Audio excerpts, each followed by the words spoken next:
Kwame Ryan grew up in Trinidad in the 1970s amidst an active cultural movement of which his mother, Joya Gomez, was a part.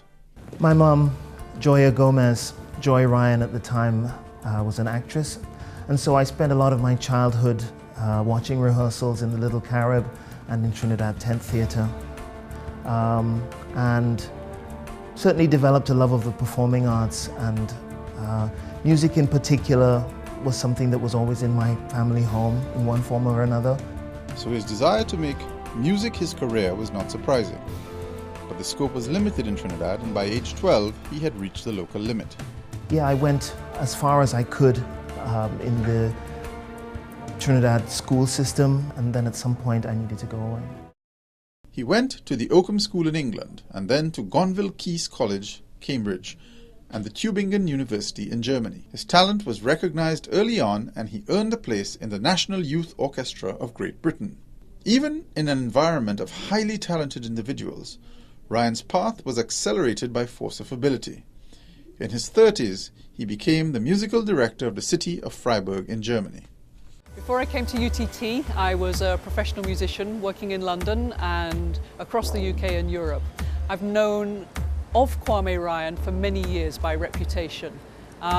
Maestro Kwame Ryan, as we would call him in Europe, is somebody who reached the highest levels of his profession.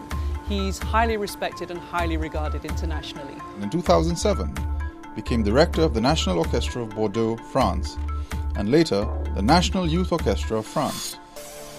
He was honored by the government of France for his work.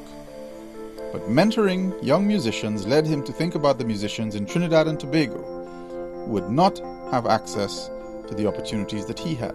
I thought, here I am, having done this service for the nation of France, having mentored the musical youth elite of France, I wonder whether I could do something or something similar for the musical youth of Trinidad.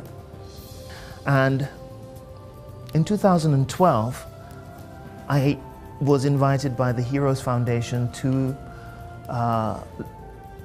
design and pilot a music mentorship program in partnership with UTT. The invitation from the Heroes Foundation led to a concert in Trinidad in 2012, which brought local and international musicians together. The program involved the collaboration of a number of musicians from my orchestra in Bordeaux with the faculty at the Academy for the Performing Arts. He later wrote to the University of Trinidad and Tobago, proposing a program similar to the one in 2012. In 2013, he was appointed assistant professor at UTT and is now director of the Academy for Performing Arts. Professor Ryan really brings an element of versatility to the Academy that is across genres and across instrumentation, as well as having an international reputation as a conductor in so many different types of music. Instead of people working in silos, he's able to kind of break down those walls and get people to work together. The people who are really making a living at this stuff are actually doing things that are experimental. So you have to start to learn to break down those walls, really, at a student level before you can do it professionally.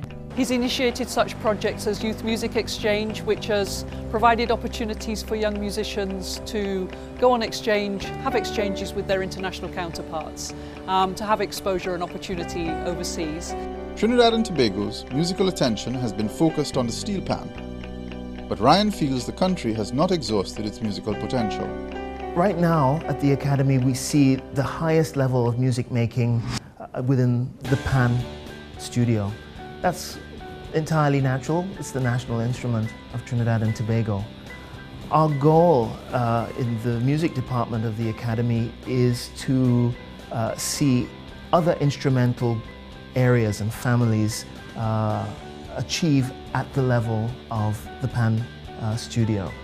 As the director of the Academy for the Performing Arts, he has a vision which will really bring professional enhancements to the training of these young musicians and performing artists in general. And this in turn will raise standards of the graduates and bring the kind of recognition for its artistry and talents that Trinidad and Tobago truly deserves. For these reasons, Kwame Ryan has been named the ANSA Caribbean Awards for Excellence Laureate in Arts and Letters for 2017.